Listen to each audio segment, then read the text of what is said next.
mbokki internet yi saxoo di seetaan NGTV Sénégal dal leen ak jàmm ginnaaw bi leen nuyoo ziar leen rafetlu ànd beeg ñun di leen bëggee bu baax a baax tey nag danoo bëgg ñëw ci benn taxaw seetlu muy coow li nga xam ne moo lëmbee réseaux sociaux yi ni ko fan yi nii lu ci mel ni TikTok bi Instagram bi jàppal Cheikh Abdou Ndougoum bàyyil Adamo waaye mbokk li coow loolu nag dafa am lu ko waral mooy loolu nga xam ne moo xewoon Touba te daayira Safinatul Amaan bi amoon si problème ak benn mbàkke muy sëtu Sëñ Abdou Lahad boobu nga xamante ni moo gaañu woon ci jàppante yooyu fa amoon par loolu nag boobu ba léegi nag nit ñaa ngi wax jàppal Adamo bàyyil Cheikh Abdou Ndougoum dañ si bëgg a joxee sunu xalaat ndax Adamo li mu wax ñun jàpp nañ ni Adamo dafa joxe xalaatam rek comme ni ko ñëpp joxee di ñaaw li nga xamante ni mooy liggéey di ñenn ci ñi nga xam ne ñi ngi doxale noonu ci daayira Safinatul Amaan bi noonu di ñaaw loolu ñuy def nga xam ne Serigne Mountakha bi nga xam ne mooy borom dëkk ba santu leen loolu Serigne Modou Lo Ngaabu bi nga xamante ni moom moo jiitee kuréel googu di Safinatul Amaan moom it santu leen loolu ba pare ñoom ñu di ko def lu mel noonu nekkul ni c'est la première fois mu am fa parce que jàppoon nañ fa kii di noobul jàppoon ko fa dóoroon ko fa dóor yu métti waaye nag affaire yi xam nga jëmuloon kaw waaw waaye lii nag bi mu amee moom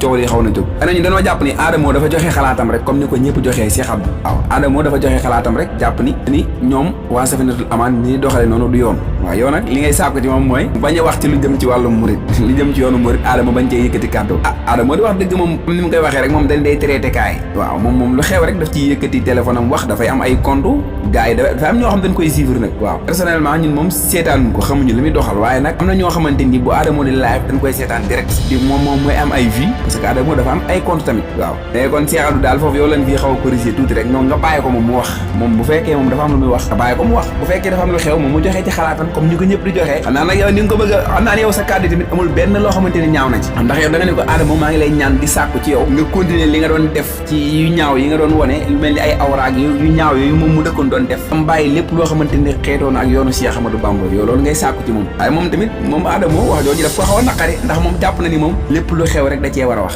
waaw maanaam saaru wax sa xalaat lay doon rek yéeg offensé wul kilifa diine daal pour man moom moo xam mën naa xam moo xam ñiy wax publicam bi nga xamante ni ñoom ñoo koy seetaan di xaar mu dugal vidéo ñoom ñëw seetaan ko parce que loolu moo leen dundal ñoom loolu rek la ñuy xaar am na ñoo xamante ni ñoom yow la ñuy xaar yow Cheikh Abdou Ndougoum nga def vidéo sa vidéo moo leen di bégal ñoom it ci leen di gis seen bopp di ko seetaan parce que affaire daal dafa yaatu daal mi ngi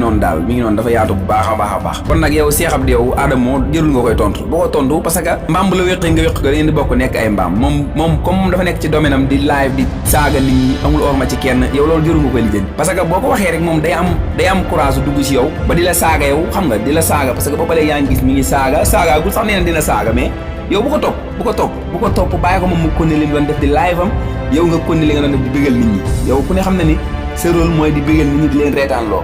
continuer ci loolu moom nga bàyyi ko moom mu konne saagaam ak yi bonam yi mu nekkee yow bu sa yoon nekk si moom bu ko lijjanti taxaw seetlu bi loolu la woon ñi ngi leen di sant ñi ngi leen di gërëm